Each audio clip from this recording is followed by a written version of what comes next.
একবার আমার মনে আছে যে একটা জটিল মাসালা নিয়ে আমরা আমাদের মহতারাম খতিব সাহেব বাইতুল মুকাররমের বর্তমান খতিব সাহেব তার দ্বারস্থ হয়েছিলাম।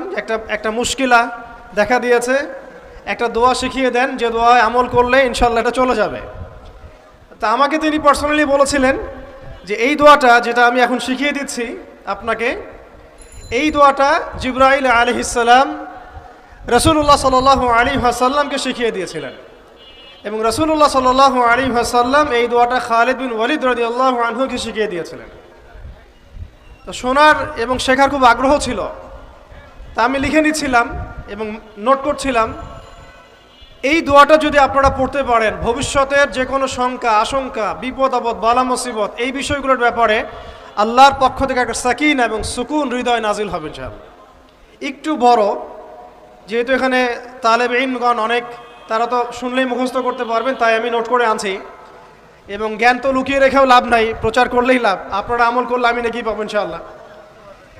তো এই দোয়াটা হচ্ছে আউযু বিকালিমাতিল্লাহি তাম্মাতিল্লাতি লা ইউজাবিজুহুন্না বাররুন ওয়ালা ফাজির মিন শাররি মা খালাকা ওয়া যারআ ওয়া বারআ ওয়া মিন শাররি মা ইয়ানজিলু মিনাস সামাই ওয়া মা ইয়ারুজু ফিহা ওয়া মিন শাররি মা যারআ ফিল আরদি ওয়া মা ইয়াখরুজু মিনহা ওয়া মিন শাররি ফিতানিল লাইলি ওয়ান নাহার ওয়া মিন শাররি তাওয়ারিকিল লাইল ইল্লা তাওয়ারিকা ইয়াতরুকু বিখাইরিন ইয়া রহমান। এই দোয়াটার উপর আমল করতে থাকেন, দেখেন ভবিষ্যতের আশঙ্কা দূর হয়ে যাবে ইনশাআল্লাহ। আল্লাহ পাক আমরা সবাইকে 4টা গুণ হাসিল করার তৌফিক দান করেন। এইগুলো নিয়ে লম্বা কথা বলা যায়, তো আমি সংক্ষিপ্ত করে বললাম যে আল্লাহ পাক আমাদেরকে জীবনের উদ্দেশ্যটাকে ফিক্স করার তৌফিক দান করেন, যে আমরা পৃথিবীতে এসেছি আল্লাহর ইবাদত করতে এবং তার দিন কায়েম করতে। এবং এই মিশনে আমাদের প্রথম দরকার হচ্ছে দ্বীনি ইলম অর্জন করা, এবং এটা একটা লম্বা সিলসিলা, এই ব্যাপারে তাড়াহুড়া না করা। এবং 3 নাম্বার, বুজুর্গ ওলামা ইকরামদের সোহবতে থেকে দ্বীনের জ্ঞান হাসিল করা। এতে করে জ্ঞানের সাথে সাথে আধ্যাত্মিকত্ব হাসিল হবে ইনশাআল্লাহ। আর আধ্যাত্মিকত্ব হাসিল না হলে বাইরের চোখ দিয়ে যদি আমরা দেখি, তাহলে এই বিশ্বটাকে চিনতে বুঝতে এবং সমাধান বের করতে আমরা বেগ পাবো। এবং কোনো কোনো ক্ষেত্রে আমরা সত্যকে মিথ্যা মনে করতে পারি, মিথ্যাকে সত্য মনে করতে পারি। আল্লাহ পাক আমাদের খিদির আলাইহিস সালামের দৃষ্টিভঙ্গি দান করেন, আমিন। আর 4 নাম্বার, প্রত্যেক তালেব ইলমের এবং যারা আল্লাহর পথের সেনানী হতে চান বা হতে চাই, আমরা মুজাহিদ হতে চাই, মুবাল্লিগ হতে চাই, মুহাদ্দিস হতে চাই, বা দ্বীনের পথে আমরা শহীদ হতে চাই, এই তামান্না যাদের আছে তাদেরকে 4টা গুণ হাসিল করতেই হবে। আল্লাহ পাক তৌফিক দান করেন। 1 নাম্বার শুকর, 2 নাম্বার সবর, 3 নাম্বার তাওবা এবং 4 নাম্বার ইস্তেআযা বা আশ্রয় প্রার্থনা। আবার বলছি, 1 নাম্বার শুকর, বেশি বেশি শুকরিয়া আদায় করা, 2 নাম্বার সবর করা, 3 নাম্বার হচ্ছে পূর্বের পাপের জন্য তওবা করা, এবং যখনই পাপ হবে তখনই তওবা করা। ওলামা ইকরামগণ বলেন যে সকাল সন্ধ্যায় সাইয়্যিদুল ইস্তিগফার কখনো না ছাড়া, সকাল সন্ধ্যায় সাইয়্যিদুল ইস্তিগফার কোনো অবস্থায় যেন না ছাড়া। এটা নিশ্চয়ই আপনাদের মুখস্থ আছে। আল্লাহুম্মা আনতা রাব্বি লা ইলাহা ইল্লা আনতা খালাকতানি আনা আবদুক ওয়া আনা আলা আহদিকা ওয়া ওয়া'দিক মাসতাতা'তু আউযু বিকা মিন শাররি মা সানা'তু আবু'ু লাকা বিনি'মাতিকা আলাইয়া ওয়া আবু'ু বিযানবি ফাগফির লি ফাইন্নাহু লা ইয়াগফিরু যুনুবা ইল্লা আনতা। এই দোয়াটা কখনো না ছাড়া। এবং যখন পূর্বের কোনো পাপের কথা মনে হয় যে এতদিন আগে আমার একটা পাপ হয়ে গিয়েছিল, মনটা একটু খারাপ হতে পারে, চোখে পানি আসতে পারে, ইমিডিয়েটলি পড়তে বলা হচ্ছে আস্তাগফিরুল্লাহ ওয়া আতুবু ইলাইহি, আস্তাগফিরুল্লাহ ওয়া আতুবু ইলাইহি। আল্লাহ পাক সবাইকে খাস তওবা করার তৌফিক দান করেন। এবং 4 নাম্বার হচ্ছে আমাদের জন্য জরুরি, সেটা হলো ইস্তেআযা বা আল্লাহ পাকের কাছে আশ্রয় প্রার্থনা করা। আল্লাহ রাব্বুল আলামিন আমাদের সবাইকে তার কাছে আশ্রয় প্রার্থনা করার তৌফিক নসিব করেন, আমিন। আল্লাহ পাকের শুকর আদায় করা, এটা এত বড় একটা গুণ যাকে আল্লাহ রাব্বুল আলামিন কৃতজ্ঞতা স্বীকারকারী অন্তর দিয়েছেন, সে হচ্ছে পৃথিবীর ধনী মানুষ। চলতে ফিরতে উঠতে বসতে সবসময় আমরা আল্লাহ পাকের নিয়ামতগুলো স্মরণ করব এবং সবসময় বলতে থাকবো আলহামদুলিল্লাহ, বলতে থাকবো আলহামদুলিল্লাহ। আল্লাহুম্মা লাকাল হামদ হামদান কাসীরান তাইয়িবান মুবারাকান ফি কামা ইয়ানবাগি লিজালালি ওয়াজহিক ওয়া আযীমি সুলতানিক। আল্লাহ পাকের শুকরিয়া যে যত বেশি আদায় করবে, আল্লাহ পাক বলেছেন লা ইন শাকারতুম লা আযীদান্নাকুম, তোমরা আমার শুকরিয়া আদায় করো, আমি তোমাদের প্রতি আমার নিয়ামতকে বাড়াই দিব। ওয়া লা ইন কাফারতুম ইন্না আযাবি লাশাদীদ, তোমরা যদি আমার অকৃতজ্ঞ হও জেনে রেখো আমার আযাব বড়ই কঠিন। তো উস্তাদগণ লিখেছেন একজন তালেবে ইলমের অবশ্যই শুকর গুজার অন্তর থাকতে হবে। আমাদের উলামায়ে কেরাম করে কথাটা বারবার বলেন যে কলবুন শাকির, শুকর গুজার, কৃতজ্ঞতা স্বীকারকারী একটা অন্তর থাকতে হবে। সবসময় চিন্তা করব আমাকে আল্লাহ কি দিয়েছেন, এটা চিন্তা করব না আমাকে আল্লাহ কি দেন নাই। আল্লাহ পাক আমাকে সুস্থ রেখেছেন, নিরাপত্তা দিয়েছেন, আমি খাচ্ছি, পান করছি। এই যে নিয়ামত, আল্লাহ পাকের যে অগণিত নিয়ামত, এটাকে স্মরণ করা এবং সে অনুযায়ী শুকরিয়া আদায় করা। আল্লাহ পাক সবাইকে শুকরিয়া আদায় করার তৌফিক দান করেন। এই যে 4টা ওজিফার কথা বলা হচ্ছে, এটা কিন্তু থানভী রহমতুল্লাহি আলাইহি তার যে খলিফা ডক্টর আব্দুল হাই মোহাম্মদ আরেফি রহমতুল্লাহি আলাইহি তাকে দিয়েছিলেন, তিনি তার ছাত্রদেরকে দিয়েছিলেন। এটা আপনারা তাসাউফ আত্মশুদ্ধি বইয়ের মধ্যে পাবেন। তো দ্বিতীয় এখানে যে বিষয়টা বলা হয়েছে সেটা হলো সবর করা। জ্ঞান অর্জন করতে হলেও সবর করতে হবে, আল্লাহকে পেতে হলেও সবর করতে হবে, দাওয়াত ও তাবলীগেও সফর করতে হবে, জিহাদের মাঠেও সবর করতে হবে। আমাদের ব্যক্তি জীবনে সবর থাকে, পারিবারিক জীবনে সবর, ব্যবসায় সবর, চাকরিতে সবর। যেটাই আমার মর্জির খেলাফ হচ্ছে তখনই সবর করতে হয়। আর এটা একটু কঠিন, এই কারণে আল্লাহ রাব্বুল আলামিন সবরের সাথে মাইয়াতের ঘোষণা দিয়েছেন। যে ব্যক্তি সবর করবে আল্লাহ তার সাথে থাকবেন ইনশাআল্লাহ। এই জন্য আল্লাহ পাক বলেছেন ইন্নাল্লাহা মাআস সাবিরিন, সবরকারীদের সাথে আল্লাহ পাক আছেন। এটা কঠিন, এই কারণে যখন মর্জির খেলাফ কোনো কিছু হবে তখন আমাদের আলেমগণ বলেন সবসময় পড়তে থাকা যে ইন্না লিল্লাহি ওয়া ইন্না ইলাইহি রাজিউন। এটা মাইয়াতের সাথে খাস দোয়া নয়, এটা শুধু মৃত্যুর সাথে খাস কোনো দোয়া নয়। এটা যখনই সবরের হালত আসবে তখনই পড়তে হয় ইন্না লিল্লাহি ওয়া ইন্না ইলাইহি রাজিউন। কারণ উলাইকা আলাইহিম সালাওয়াতুম মির রাব্বিহিম ওয়া রাহমা ওয়া উলাইকা হুমুল মুহতাদুন। এটা হেদায়েত পাওয়ার মাধ্যমও বটে এবং তাদের সাথে আল্লাহ পাকের রহমত আছে। তো শুকর গুজার অন্তর এবং সবরকারী অন্তর আল্লাহ পাক সবাইকে নসিব করেন, আমিন। 3 নম্বরে উস্তাদগণ বলেছেন তওবা, বেশি বেশি তওবা করতে বলা হয়েছে। চলতে ফিরতে উঠতে বসতে সবসময় আমরা আস্তাগফিরুল্লাহ ওয়া আতুবু ইলাইহি পড়ার অভ্যাস করি। যে যত বেশি তওবা করবে তার হৃদয় তত পরিচ্ছন্ন হবে, গুনাহ মাফ হবে। পরিচ্ছন্ন কলবের মধ্যেই আল্লাহ পাকের নূর এবং মারিফত নাজিল হবে ইনশাআল্লাহ। অপরিচ্ছন্ন কলবের মধ্যে কিন্তু আল্লাহর নূর নাজিল হয় না। তাই উলামায়ে কেরাম বারবার অন্তত দিনে 100 বার আস্তাগফিরুল্লাহ ওয়া আতুবু ইলাইহি পড়তে বলেন। আল্লাহ পাক আমাদের সবাইকে পড়ার তৌফিক দান করেন। আর 4 নাম্বার যেটা এই কিতাবে এসেছে সেটা হচ্ছে ইস্তেআযা, অর্থাৎ ভবিষ্যতের কোনো বিষয়ের জন্য আমাদের যদি আশঙ্কা সৃষ্টি হয়, না জানি এটা আমার উপর বিপদ আসবে কিনা, ভয়, আশঙ্কা, আতঙ্ক, এই বিষয়গুলো যদি আমাদের ভিতরে আসে, অর্থাৎ ভবিষ্যৎ নিয়ে কোনো শঙ্কা, তখন বেশি বেশি আল্লাহর কাছে আশ্রয় প্রার্থনা করতে বলা হয়েছে। পড়তে বলা হয়েছে আউযু বিল্লাহ, আউযু বিল্লাহ, অথবা আউযু বিকালিমাতিল্লাহি তাম্মাতি মিন শাররি মা খালাক, অথবা আউযু বিল্লাহি মিনাশ শাইতানির রাজীম, আউযু বিল্লাহিস সামিউল আলীম মিনাশ শাইতানির রাজীম মিন নাফখিহি ওয়া নাফসিহি ওয়া হামজিহি। পড়তে বলা হয়েছে আউযু বিল্লাহ, আউযু বিল্লাহ, অথবা আউযু বিকালিমাতিল্লাহি তাম্মাতি মিন শাররি মা খালাক, অথবা আউযু বিল্লাহি মিনাশ শাইতানির রাজীম, আউযু বিল্লাহিস সামিউল আলীম মিনাশ শাইতানির রাজীম মিন নাফখিহি ওয়া নাফসিহি ওয়া হামজিহি। একবার আমার মনে আছে যে একটা জটিল মাসালা নিয়ে আমরা আমাদের মহতারাম খতিব সাহেব বাইতুল মুকাররমের বর্তমান খতিব সাহেব তার দ্বারস্থ হয়েছিলাম। একটা মুশকিলা দেখা দিয়েছে, একটা দোয়া শিখিয়ে দেন যে দোয়ায় আমল করলে ইনশাল্লাহ এটা চলে যাবে। তা আমাকে তিনি পার্সোনালি বলেছিলেন যে এই দোয়াটা যেটা আমি এখন শিখিয়ে দিচ্ছি আপনাকে, এই দোয়াটা জিবরাইল আলাইহিস সালাম রাসূলুল্লাহ সাল্লাল্লাহু আলাইহি ওয়াসাল্লামকে শিখিয়ে দিয়েছিলেন এবং রাসূলুল্লাহ সাল্লাল্লাহু আলাইহি ওয়াসাল্লাম এই দোয়াটা খালিদ বিন ওয়ালিদ রাদিয়াল্লাহু আনহুকে শিখিয়ে দিয়েছিলেন। তো শোনার এবং শেখার খুব আগ্রহ ছিল, তা আমি লিখে নিচ্ছিলাম এবং নোট করছিলাম। এই দোয়াটা যদি আপনারা পড়তে পারেন, ভবিষ্যতের যে কোনো শঙ্কা, আশঙ্কা, বিপদ আপদ, বালা মুসিবত, এই বিষয়গুলোর ব্যাপারে আল্লাহর পক্ষ থেকে একটা সাকিনা এবং সুকুন হৃদয় নাজিল হবে ইনশাআল্লাহ। একটু বড়, যেহেতু এখানে তালেব ইলমগণ অনেক তারা তো শুনলেই মুখস্থ করতে পারবেন, তাই আমি নোট করে আনছি। এবং জ্ঞান তো লুকিয়ে রেখেও লাভ নাই, প্রচার করলেই লাভ। আপনারা আমল করলে আমি নাকি পাবো ইনশাআল্লাহ।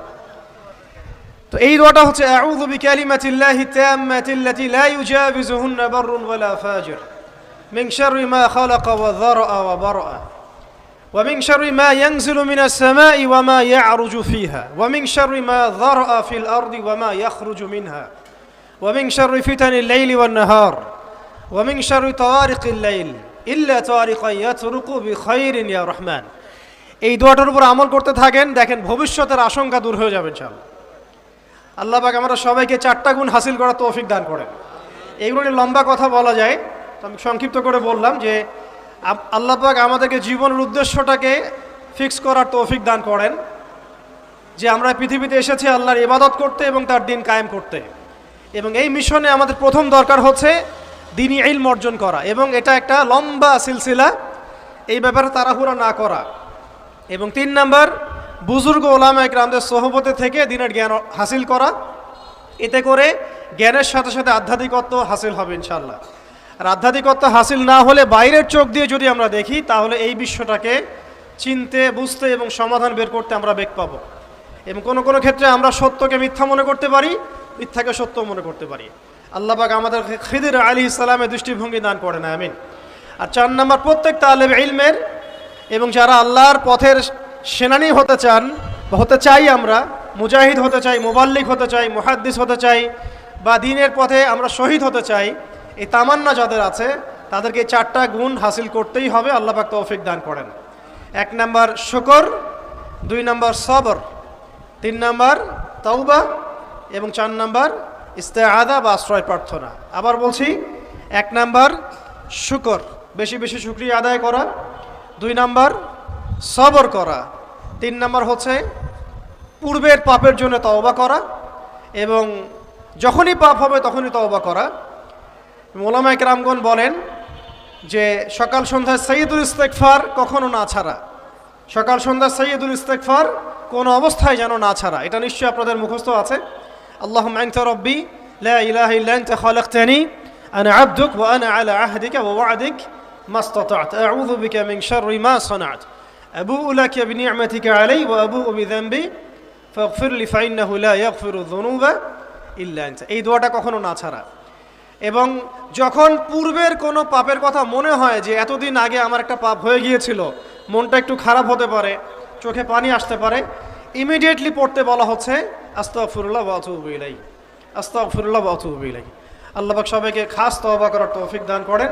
এবং 4 নাম্বার হচ্ছে আমাদের জন্য জরুরি, সেটা হলো ইস্তেআযা বা আল্লাহ পাকের কাছে আশ্রয় প্রার্থনা করা।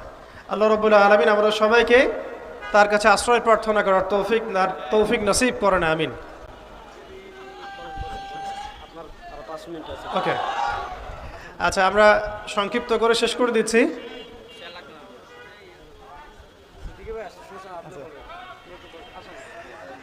আমাদের একজন বরেণ্য ওলামা কেরাম চলে আসছেন, তা আমাকে আরো ছোট করতে হচ্ছে। আসসালামু আলাইকুম।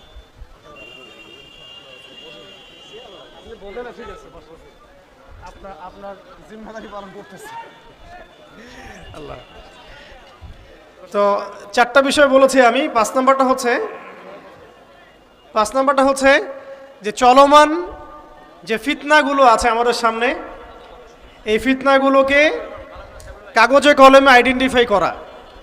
আমি সহজ করে দিই আপনাদের জন্য। আমাদের সামনে ফিতনাগুলো কয়েকটা ক্ষেত্রে বিভক্ত। একটা হচ্ছে ব্যক্তিগত ক্ষেত্রে ফিতনা, একটা হলো আমাদের শিক্ষা ক্ষেত্রের ফিতনা, একটা হলো আমাদের অর্থনৈতিক ক্ষেত্রের ফিতনা, একটা হলো সাংস্কৃতিক ক্ষেত্রের ফিতনা, একটা পারিবারিক ক্ষেত্রে এবং একটা রাষ্ট্রীয় ক্ষেত্রে, এবং এর চেয়ে বড় পরিসরে আছে বৈশ্বিক ক্ষেত্রে কিছু ফিতনা। এই ফিতনাগুলোকে আমাদেরকে কাগজে কলমে এবং আল্লাহর নূর দিয়ে, কোরআন সুন্নাহর চোখ দিয়ে আইডেন্টিফাই করতে হবে এবং সেগুলোকে সমাধানের পথ খুঁজে বের করতে হবে। আল্লাহ পাক আমাদের সবাইকে তৌফিক দান করেন, আমিন। 6 নাম্বার হচ্ছে যে আমাদের যে গন্তব্য যে আমরা চাই আল্লাহর জমিনে দিন কায়েম হোক, এই গন্তব্যে ইস্তেকামা ধরে রাখা বা ধারাবাহিকতা বজায় রাখা। এমন যেন না হয় যে আমাদের কিছুদিনের কাজ খুব গতিসম্পন্ন হচ্ছে এবং বাকি কাজ মন্থর হচ্ছে, এমনটা যেন না হয়। সিরাতের সুন্নতে নবী সাল্লাল্লাহু আলাইহি ওয়াসাল্লাম যেভাবে দীর্ঘ 23 বছর তার দাওয়াত এবং জিহাদের মিশন চালিয়েছেন, এইভাবে আমরা যেন আমাদের এই গন্তব্যটাকে হাসিল করতে পারি এবং সবর বজায় রাখি, ইস্তেকামা ধরে রাখি, আধ্যাত্মিকত্ব ধরে রাখি এবং যা জানি তার উপর আমল করার চেষ্টা করি, সুন্নাহ ভিত্তিক জীবনযাপন করার চেষ্টা করি। আল্লাহ পাক সবাইকে তৌফিক দান করেন, আমিন। 7 নম্বর দরকার হচ্ছে আমাদের হালাল রিজিক। যদি রিজিকটা আমাদের হালাল না হয়, তাহলে এই যে এত বড় বড় কথা বলছি বা এত বড় স্বপ্ন দেখছি, এইগুলো কিন্তু ভাই আসলে বাস্তবায়ন করা খুব কঠিন হবে, কোনো কোনো ক্ষেত্রে হয়তো সম্ভবও হবে না। ইন্নাল্লাহা তাইয়্যিব লা ইকবালু ইল্লা তাইয়্যিব, আল্লাহ পাক পবিত্র, তিনি পবিত্র ছাড়া কিছু কবুল করেন না। আর এখন রিজিকের মধ্যে যত ফিতনা, সুদের ফিতনা আছে, ঘুষের ফিতনা, দুর্নীতির ফিতনা, কাগজের টাকার হারামের কিছু ফিতনা চলে আসছে এর ভিতরেও, ক্রিপ্টোকারেন্সির ফিতনা আসতেছে সামনে, এছাড়া আছে আমাদের মার্কেটের সিন্ডিকেট, পণ্য মজুত করা, বাপে কম দেয়া, মানে হারাম খাওয়ার যতগুলো অপশন আছে, আমার মনে হয় এই জামানায়, এই যুগে এটা সবচেয়ে বেশি উন্মুক্ত আমাদের সামনে। তো হারাম খাওয়া সহজ, হালালে চলা একটু কঠিন, তবে হালাল খাওয়াটা অসম্ভব নয়। আল্লাহ পাক সূরা তালাকের মধ্যে বলেছেন, ওয়া মান ইয়াত্তাকিল্লাহ ইয়াজআল লাহু মাখরাজা, যে ব্যক্তি আল্লাহকে ভয় করে আল্লাহ পাক তার জন্য রাস্তা বের করে দেন। ওয়া ইয়ারযুকহু মিন হাইসু লা ইয়াহতাসিব, এবং এমন উৎস থেকে আল্লাহ পাক তাকে রিজিক দেন যা সে কখনো কল্পনাও করে নাই। আল্লাহ পাক আমরা সবাইকে হালাল খাবার তৌফিক দান করেন, আমিন। 8 নাম্বার এবং 9 নাম্বার একসাথে বলে শেষ করছি, সেটা হলো আমাদের প্রত্যেককে কমপক্ষে পার্ট টাইম দাওয়াতের কাজ করতে হবে। দাওয়াত এবং তাবলীগের কাজটা এটা এখন আমভাবে সকলের উপর বর্তিয়ে গিয়েছে। এটা ব্যাপারটা এমন নয় যে ওলামায়ে কেরামগণ দাওয়াতের কথা বলবেন, তাবলীগের কথা বলবেন, আমাদের উপর কোনো জিম্মেদারি নাই, ব্যাপারটা কিন্তু এমন নয়। আমাদের প্রত্যেককে সৎ কাজে আদেশ করতে হবে, অসৎ কাজে নিষেধ করতে হবে। এবং আপনারা তো সবাই জানেন, হুযায়ফা রাদিয়াল্লাহু আনহু থেকে যে হাদিসটা বর্ণিত হয়েছে, সহিহ মুসলিম শরীফে এসেছে, যে যদি আমরা সৎ কাজে আদেশ না করি, অসৎ কাজে নিষেধ না করি, তাহলে আল্লাহর পক্ষ থেকে বিপদ আপদ, বালা মুসিবত, গজব আসবে। এই সময় ওই কম দোয়া করবে, কিন্তু এই দোয়া আল্লাহর দরবারে কবুল হবে না। তাই আল্লাহ রাব্বুল আলামিন আমাদের সবাইকে সৎ কাজে আদেশ করার তৌফিক দান করেন, অসৎ কাজে নিষেধ করার তৌফিক দান করেন, হালাল খাওয়ার তৌফিক দান করেন এবং দাওয়াত ও তাবলীগের সবাইকে এই মেহনতে যুক্ত থাকার তৌফিক দান করেন। আর সর্বশেষ যে কথাটা বলতে চাই সেটা হলো, এই দিন কায়েমের যে স্বপ্ন, এই স্বপ্নে আমাদের সবার দাওয়াতের সাথে জিহাদের তামান্না থাকতে হবে, শাহাদাতের মৌতের তামান্না থাকতে হবে। আমি আবারও রিপিট করছি, এই মিশনে আমাদের সবাইকে দাওয়াত এবং তাবলীগের সাথে জিহাদের তামান্না এবং শাহাদাতের তামান্না থাকতে হবে। হাদিসে স্পষ্ট এসেছে, যে ব্যক্তি জিহাদ করে না বা জিহাদের আকাঙ্ক্ষাও করে না, যে ব্যক্তি জিহাদ করে না এবং জিহাদের আকাঙ্ক্ষাও কখনো করে না, সে ব্যক্তি যেন মুনাফিকের মৃত্যুর একটা শাখার উপর মৃত্যুবরণ করলো। আল্লাহ পাক আমরা সবাইকে নেফাকি থেকে হেফাজত করেন, আমিন। সম্মানিত উপস্থিতি এবং আমার সামনে উপবিষ্ট তরুণ প্রজন্মের দিনী ভাইরা, এই 10টা কাজ যদি আমরা করতে পারি, আমরা আশা করি এই 10টা কাজের সমন্বয় হলে আস্তে আস্তে হলেও আমরা ইনশাআল্লাহ তাআলা অচিরেই বাংলার জমিনে পরিপূর্ণ দিন কায়েম বলতে আমরা যা বুঝি, আল্লাহর জমিনে আল্লাহর দিন প্রতিষ্ঠা এবং শরিয়া বিধান প্রতিষ্ঠা, এটা কোনো অসম্ভব বিষয় নয় এবং এটা কোনো সময় সাপেক্ষ বিষয় হবে না ইনশাআল্লাহ। আল্লাহ পাক আমরা সবাইকে 10টা কাজ করার তৌফিক দান করেন। শেষ করার আগে আমি আরেকবার রিপিট করছি, আমাদের সবাইকে আল্লাহ পাক জীবনের লক্ষ্য এবং উদ্দেশ্যকে নির্ধারণ করার, ফিক্স করার তৌফিক দান করেন। দুনিয়ার মহব্বত আমাদের হৃদয় থেকে আল্লাহ পাক দূর করে দেন, আখিরাতের মহব্বত আমাদের মধ্যে দান করেন। দ্বিতীয় বিষয় হচ্ছে, আমাদের সবাইকে এই মিশনে কাজ করার জন্যে প্রথম যেটা দরকার, জ্ঞান অর্জন করা। সেই জ্ঞান অর্জন আল্লাহ পাক সবাইকে করার তৌফিক দান করেন এবং সেই জ্ঞান অর্জন ওলামায়ে কেরামদের সোহবতে করার তৌফিক দান করেন। মাথার উপরে বুজুর্গ আলেম রাখার তৌফিক দান করেন। পাশাপাশি যে 4টা খাস গুণাবলীর কথা আমি বলেছি, শুকর, সবর এবং তাওবা এবং ইস্তেআযা, এই 4টা হাসিল করার তৌফিক দান করেন। হালাল রিজিক খাওয়ার তৌফিক দেন এবং সৎ কাজে আদেশ করার, অসৎ কাজে নিষেধ করার তৌফিক দান করেন। দাওয়াত ও তাবলীগের সাথে আল্লাহর রাস্তার জিহাদ এবং শাহাদাতের তামান্না আল্লাহ পাক আমাদের সবার কলবের মধ্যে বসায় দেন, আমিন। ওয়া আখিরু দাওয়ানা আনিল হামদুলিল্লাহি রাব্বিল আলামিন। সুবহানাকা আল্লাহুম্মা বিহামদিক, আশহাদু আল্লা ইলাহা ইল্লা আনতা, আস্তাগফিরুকা ওয়া আতুবু ইলাইক। আসসালামু আলাইকুম ওয়া রাহমাতুল্লাহ। আলহামদুলিল্লাহ, অত্যন্ত গুরুত্বপূর্ণ নসিহত পেশ করেছেন। সময়ের আলোচিত দায়